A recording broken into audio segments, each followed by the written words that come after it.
safe and secure होंगे। Welcome you all to Talented Classes. First of all, let me introduce myself. I am Santosh Sir, and I will be teaching commerce students. I am a commerce teacher. So this video, this is the first ever video I am going to prepare for the commerce students, and this will be specially made for 11th and 12th commerce students. So in this video, I will be covering all the basic concepts of BK. So जो भी students 11th की पढ़ाई नहीं की है, 12th में जा रहे हैं, उनको डरने की कोई जरूरत नहीं है, because I will be helping you out all with the basic concepts. So first we will see कि ये BK होता क्या है. The subject name itself says bookkeeping and accountancy. What is bookkeeping and what is accountancy will be seen. Bookkeeping means recording. Bookkeeping means basically means recording what all the business transactions. Bookkeeping refers to all the recording of all the business transaction of a particular financial year. What is financial year now? So you must be known. आपको एक ही year पता है, 1st जनवरी से 31st दिसंबर तक. But in India that is not followed for accounting purpose. Accounting के लिए जो use किया जाता है that is the financial year. और ये जो financial year है ये 1st अप्रैल से लेकर 31st मार्च तक फॉलो किया जाता है इंडिया में करेंटली. ठीक है. सो ये जो भी अकाउंट्स होता है हमारा इस एक फाइनेंशियल ईयर के लिए बनाया जाता है. मींस अगर कॉर्पोरेट सेक्टर्स की बात किया जाए, मतलब कंपनीज की बात की जाए या बिजनेस फर्म्स की बात की जाए, पार्टनरशिप फर्म्स की बात की जाए, तो ये जो अकाउंट्स बनाते हैं इनकी ओपनिंग 1st अप्रैल से होती है ईयर की, और जो क्लोजिंग होती है वो होती है 31st मार्च से. ठीक है. सो बुक कीपिंग के बारे में मैंने क्या कहा है कि book keeping is just record keeping of all the transactions. Transaction मतलब क्या, जो भी लेन देन होता है, जो भी डीलिंग्स होती है, इसको ट्रांजैक्शन कहा जाता है. Okay. Then will be see कि अकाउंटेंसी क्या है. बुक कीपिंग का हमने देखा कि बुक कीपिंग मतलब क्या,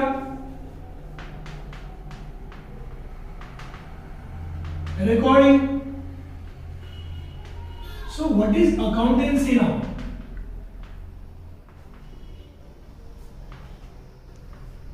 Accountancy means जहां पे डेटा को कलेक्ट किया जाता है, रिकॉर्ड किया जाता है, एनालाइज किया जाता है, मतलब इसको स्टडी किया जाता है, देन इसको सेपरेट मतलब क्लासिफाई किया जाता है अलग अलग ग्रुप्स में, एंड देन इसको प्रेजेंट किया जाता है फॉर फाइनल अकाउंट्स. ये अकाउंटेंसी है. So accountancy starts where book keeping ends. पहले रिकॉर्ड्स कीप किया जाएगा, फिर रिकॉर्डिंग्स को कलेक्ट किया जाएगा, उस डेटा को एनालाइज किया जाएगा, स्टडी किया जाएगा, और कुछ जो अकाउंट्स हो गए हमारे उसको ग्रुपली डिवाइड किया जाएगा. Don't worry, I will be telling you कि ये अकाउंट्स क्या होते हैं, किस तरह से इसको ग्रुपिंग करना है. But we were just starting with what is bookkeeping and accountancy. So here is the meaning. bookkeeping मतलब सिर्फ रिकॉर्ड रखना है, और अकाउंटेंसी में क्या करेंगे हम लोग, डेटा को क्लासिफाई करेंगे, डेटा को कलेक्ट करेंगे, क्लासिफाई करेंगे, और उसको प्रेजेंट फर्दर जो भी प्रेजेंटेशन की जरूरत होगी कि ये बुककीपिंग अकाउंटेंसी का प्रोसेस कैसा होता है, मतलब पहला क्या चीज बनाना है, उसके बाद क्या चीज बनाना है. Okay. So very first thing which we need is to prepare the journals. ठीक है. और जर्नल्स एक बार बन जाता है, फिर हम बनाते हैं लेडजर अकाउंट्स. इन लेडजर से जो डेटा प्रोवाइडेड मिलता है, डेटा यानी इंफॉर्मेशन जो हमें मिलेगा, हम उससे बनाएंगे trial balance. And by using this trial balance information the final accounts will be prepared, जो कि हर साल हर फाइनेंशियल ईयर की एंडिंग में बनाई जाती है, that is final accounts. So हम स्टेप बाय स्टेप जर्नल्स कैसे प्रिपेयर करते हैं, लेजर कैसे प्रिपेयर करते हैं, देन ट्रायल बैलेंस और फाइनल अकाउंट्स कैसे प्रिपेयर करते हैं. I will be there to teach you all things. But उससे पहले आपको कुछ इंपॉर्टेंट कंटेंट समझना पड़ेगा कॉमर्स के या जर्नल एंट्रीज के. आपको अकाउंट समझने पड़ेंगे, अकाउंट के टाइप समझने पड़ेंगे, इनके जनरल रूल्स क्या होते हैं वो रूल्स समझने पड़ेंगे, ताकि आप ये प्रिपेयर कर पाओ. सो फर्स्टली हमें ये सारे अकाउंट्स के टाइप्स या अकाउंट्स क्या होते हैं इससे जाना पड़ेगा. एक बार आपका वो क्लियर हो जाता है, then I will be teaching you journals. Journal के बाद हम करेंगे लेडजर्स, लेडजर के बाद trial balance, and then will be starting with final. इसलिए हमें देखेंगे कि अकाउंट्स होते क्या है. लाइक यू नो कि जो बिजनेस ट्रांजैक्शंस होते हैं कई बार इसमें अलग अलग पार्टीज इन्वॉल्व होती है, अलग अलग कैश होता है, बैंक होता है, अलग पार्टीज होती है, अलग अलग गुड्स होते हैं, अलग अलग एसेट्स लाइबिलिटीज होते हैं। सो इन सबको हमें कुछ अकाउंट्स के हेड में डालना पड़ता है। So first of all here we will be seeing कुछ अकाउंट्स के टाइप्स होते हैं, जो बेसिक टाइप्स वो आपको बता रहा हूं मैं फिलहाल। सो जो अकाउंट्स है that can be divided into personal account, then real account, and next nominal account, nominal account। तो हम देखेंगे पर्सनल में क्या कहते हैं। तो पर्सनल अकाउंट को again it is divided into two categories, natural person, artificial person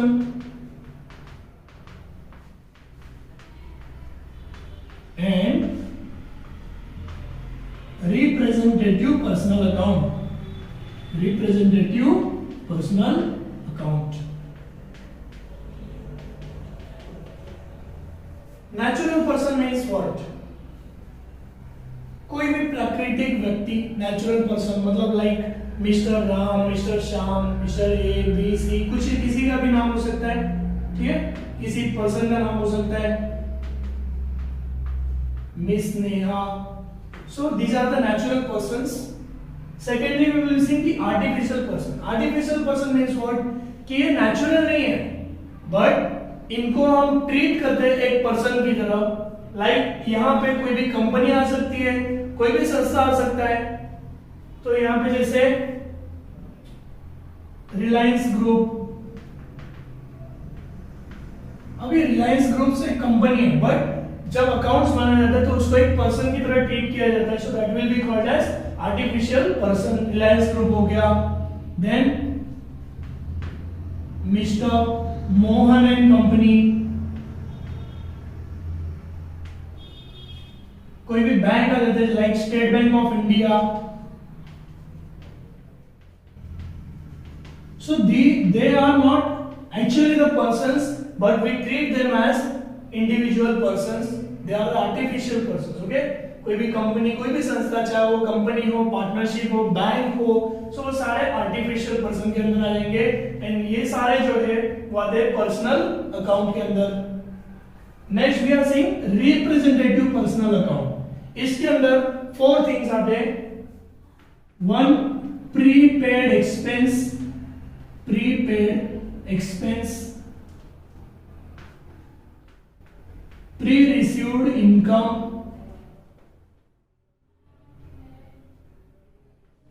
outstanding expense,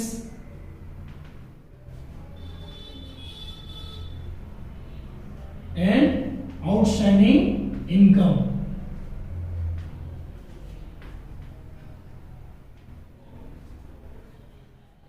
These are the four things that will come under representative personal account, okay? सो ये प्रीपेड एक्सपेंस क्या होता है? फर्स्टली वी विल सी कि expense क्या होता है और income क्या होता है। एक्सपेंस मींस खर्चा, इनकम मींस आमदनी। सो प्रीपेड ना, the name itself says prepaid मतलब क्या? कोई भी खर्चा अगर समय से पहले किया जाए, टाइम से पहले अगर आप कोई खर्चा कर देते हो, that is prepaid expense. And pre received income मतलब क्या? What? Pre means before, okay? Pre received income, अगर समय से पहले आपको अगर कोई इनकम मिल गई है, लाइक नेक्स्ट मंथ की अगर इनकम आपको इस मंथ में मिल गई है, that will be called as pre received income. And what is outstanding now? Outstanding का मतलब होता है प्रीपेड, सॉरी आउटस्टैंडिंग यानी pending. Outstanding means pending. Pending मतलब कोई खर्चा करना बाकी है या कोई इनकम मिलना बाकी है। So this is what called as outstanding expense या outstanding income. I repeat that, expenditure means खर्चा, एक्सपेंस बोला जाता है, और इनकम मींस आमदनी। प्रीपेड यानी टाइम से, समय से पहले पे किया हुआ, और प्री रिसीव मतलब टाइम से पहले मिला हुआ। आउटस्टैंडिंग का मतलब होता है पेंडिंग। आउटस्टैंडिंग एक्सपेंस मींस कोई खर्चा करना बाकी है, या आउटस्टैंडिंग इनकम मींस कोई अगर इनकम मिलना बाकी है, that will be called as outstanding income. So here these are the items that you can see in personal account. Second type of account that we are going to see is the real account. अभी real account में क्या आता है? सारे type के assets आएंगे। तो ये assets भी दो कैटेगरीज में डिवाइडेड है। One tangible assets and the other one is intangible. Tangible means that can be seen, जो देखा जा सकता है उसे क्या कहा जाएगा, tangible, and intangible means that cannot be seen, जो जिसको देखा नहीं जा सकता है, ठीक है। तो tangible assets के अंदर क्या क्या आएगा, like furniture, plant and machinery. Here the plant does not mean the पौधा, plant means factory. Then we can see motor car, computers, etc. Cash, and under intangible asset there are goodwill, patents, trademark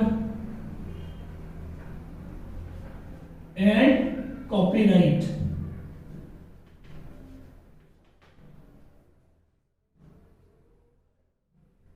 furniture means you know already, furniture like cupboard हो सकता है, sofa हो सकता है, आपका table, chairs, these all are furnitures. Plant and machinery, plant and factory, और जो भी फैक्ट्री में उपयोग होने वाले सारे मशीन्स, ये भी सारे आपके एसेट्स हैं। Motor car, computers etcetera. Then cash, cash यानी नगद रुपया, you know that. Intangible assets के अंदर goodwill. So what is this goodwill now, ये तो फर्स्ट टाइम सुन रहे होंगे आप। So goodwill means reputation, reputation of a firm, ठीक है। एक्चुअली ये जो होते हैं इसको सिर्फ बुक्स में वैल्यू में दिखाया जा सकता है, गुडविल को रियल टाइम में कोई फिजिकल एसेट नहीं है, इसलिए इसको देखा नहीं जा सकता है। So what is goodwill, so it is the image of a particular firm, okay. Next बात करते हैं पेटेंट्स, ट्रेडमार्क और कॉपीराइट की। सो पेटेंट्स क्या होता है, लेट्स टेक एन एग्जांपल, आपने ऐसा कुछ गुड्स बनाया जो किसी ने कभी कुछ बनाया नहीं था कभी, okay. You are the first person कि आपने कुछ नया इन्वेंशन किया है। So what you will do, आप उनको कानूनन अपने नाम पे रजिस्टर करेंगे, अदरवाइज कोई और उसके अपना नाम दे सकता है। सो ये जब भी हम कोई मेथड यूज करके हमने कोई गुड्स बनाया, सामान बनाया, ठीक है, सो उसे पेटेंटेड करवाना जरूरी होता है, कानूनन एक अधिकार लेना जरूरी होता है, अदरवाइज कोई इसे चोरी करके अपना नाम दे सकता है। सो ये जो वैल्यू होता है, ये भी एक बुक की जस्ट वैल्यू होता है, फिजिकल नहीं है, that is why it will be also called as intangible asset. Next, तो पेटेंट्स क्या होता है, गुड्स के केस में लिया जाता है। जब आप कोई नया गुड्स बनाते हो तो उस टाइम पे आप उस गुड्स का जो कानूनन अधिकार लेते हो, कानूनन एक आप राइट्स ले लेते हो, उसको पेटेंट्स कहा जाता है। ट्रेडमार्क क्या है, like you must have seen कि बहुत सारे मैकडीज चलते हैं, मॉन्जिनीज के केक शॉप्स है, ठीक है। सो क्या ये सारे जिसने शुरुआत किया था, क्या वही पर्सन आगे चलाता है? नहीं, वो पर्सन नहीं चलाता है। तो दूसरे लोग क्या करते हैं, उनका ट्रेडमार्क, उनका लोगो, उनका पूरा बिजनेस सेटअप उनके जैसा डुप्लीकेट करके चलाया जाता है। सो क्या कोई भी पर्सन फ्रीली अपना सेटअप या अपने ट्रेडमार्क को यूज करने देगा? नहीं देगा। सो इसके लिए कुछ ना कुछ पे करना पड़ता है। सो ये होता है ट्रेडमार्क। मतलब अगर आपका कोई एंटिटी है जिसका आपका ट्रेडमार्क है, बहुत अच्छा रेप्यूटेड ट्रेडमार्क है, बहुत अच्छा खासा नाम है, तो आपको इस ट्रेडमार्क को अपने नेम के अंदर रजिस्ट्रेशन कराना पड़ेगा, ताकि जब कोई अगर आपके जैसा सेम एंटिटी अगर आपका डुप्लीकेट करना चाहे, आपको डुप्लीकेट करना चाहे, नकल करना चाहे, तो आप उसके नेम पे केस कर सकते हो, ओके।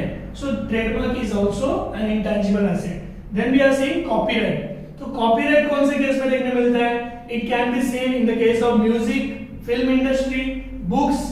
अगर आपने बुक्स में कोई नया कंटेंट लाया है तो उसका आपको कानूनन अधिकार लेने के लिए रजिस्ट्रेशन करना पड़ेगा, आपको उस बुक का कॉपीराइट लेना पड़ेगा, ताकि आपके बुक का कंटेंट कोई दूसरा चोरी ना करे और अपने नाम पे ना बताए। सेम केस म्यूजिक में और फिल्म इंडस्ट्री में भी होता है, ठीक है। आप बगैर जैसे कोई ओरिजिनल फिल्म मेकर है या म्यूजिक मेकर है, तो म्यूजिक कंपोजर है, तो अगर उनका कंटेंट या उनका म्यूजिक अगर हम अपने नाम से लेना चाहे या without their permission we are using them, then it is illegal For that we have to take their permission, and for that we have to pay some remuneration to them, pay some money to them.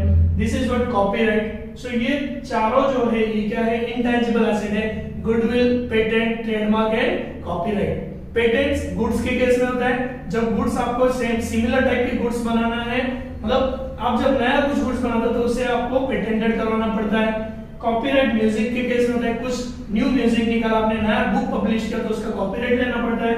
और trademark, trademark यानी आपका जो पूरा shop का जो setup रहेगा वो कोई थर्ड पार्टी यूज ना करे, इसलिए आपको उसका रजिस्ट्रेशन कराना पड़ेगा, and that is what called as trademark. Okay guys, so hope you have understood the personal and real account very well.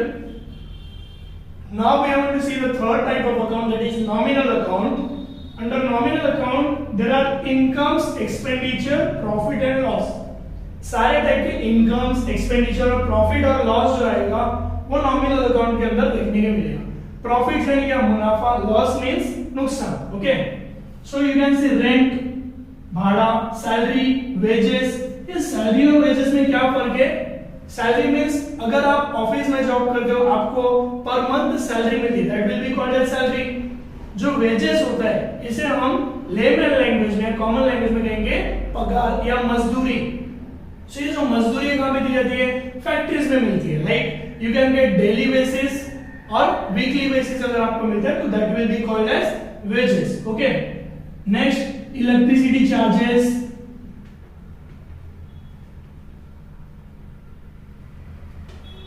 postage charges,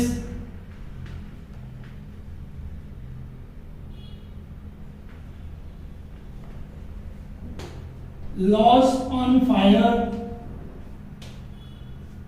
loss by fire, अगर आपको आग के वजह से कुछ लॉस हो जाता है या किसी भी कारण से लॉस होता है तो लॉस भी इसके अंदर आएगा। Profit on sale of asset